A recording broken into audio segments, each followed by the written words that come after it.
અકોટાથી મુજ મહુડા રોડ ફરી ખોદી નાખવામાં આવ્યો છે। પાણીની લાઈન લીકેજ થતા આ રોડ આખો ખોદી નખાયો છે। પૂર બાદ આ રોડ બેસી જતા સમારકામ કરાયું હતું અને 2 મહિના બાદ ફરી પાણીની લાઈન લીકેજ થઈ ગઈ અને જેના કારણે ફરી વખત જે સમારકામ કરેલો રોડ હતો તે ફરી આખો ખોદી નાખવામાં આવ્યો। એક સપ્તાહથી આ રોડની કામગીરી ચાલી રહી છે જેના કારણે વાહન ચાલકોને પરેશાન થવાનો વારો આવ્યો છે।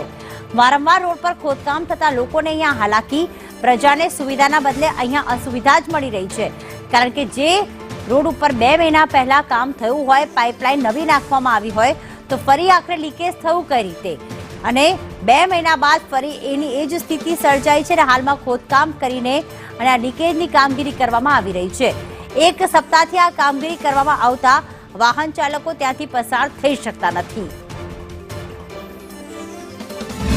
વડોદરા મહાનગરપાલિકાનો સ્માર્ટ સિટીમાં સમાવેશ ભલે થયો હોય પરંતુ અહીંનો જે વહીવટ છે તે ગ્રામ પંચાયત કરતાં પણ તદ્દન ગયેલો છે કારણ કે અહીંયા 3 મહિના પહેલા પૂર આવ્યું ત્યારે 8 થી 9 જેટલા ભૂવા પડ્યા હતા।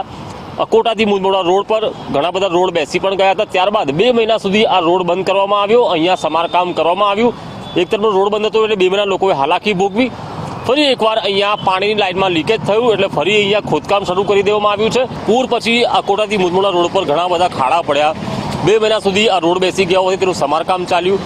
હવે 1 જ મહિનો થયો છે, ફરી રોડ ખોદી રહ્યા છે તો પહેલા સમારકામ કર્યું ત્યારે શું કર્યું તેવા સવાલ ઉભા કર્યા। જે રીતે અકોટાનો આ જે મુખ્ય રોડ છે મુજમોડા જતો રોડ, આ રોડ વારંવાર વિવાદમાં રહ્યો છે। વારંવાર અહીંયા ભૂવા પડ્યા। પાછમાં હમણાં વિશ્વામિત્રી નદીમાં પૂરના પાણી હતા તેને પૂરના પાણી ફરી વળ્યા, આખો રોડ બેસી ગયો। 2 મહિના સુધી વડોદરા મહાનગરપાલિકાએ કામગીરી કરી, હવે આજે પાછી આવો કામગીરી ચાલુ કરી છે। કંઈક પાણી લીકેજ છે, આગળ કંઈક બેસી ગયું છે અને કામગીરી જ્યારે કરતા હોય છે તો 2 મહિના સુધી કામગીરી કરી તો કર્યું શું કામ એમણે? એટલે એક તરફ એ પણ મુસીબત છે ત્યારે વડોદરા મહાનગરપાલિકાએ જે કામગીરી એક સાથે કરવી જોઈએ તે કેમ થતી નથી અને કેમ પ્રજાના નાણાંનો વેડફાટ થઈ રહ્યો છે તેવા સવાલો અહીંયા ઊભા થયા છે। કેમેરા પર્સન નિકેશ ઓડંગ સાથે કૃણાલ શર્મા, સંદેશ ન્યૂઝ।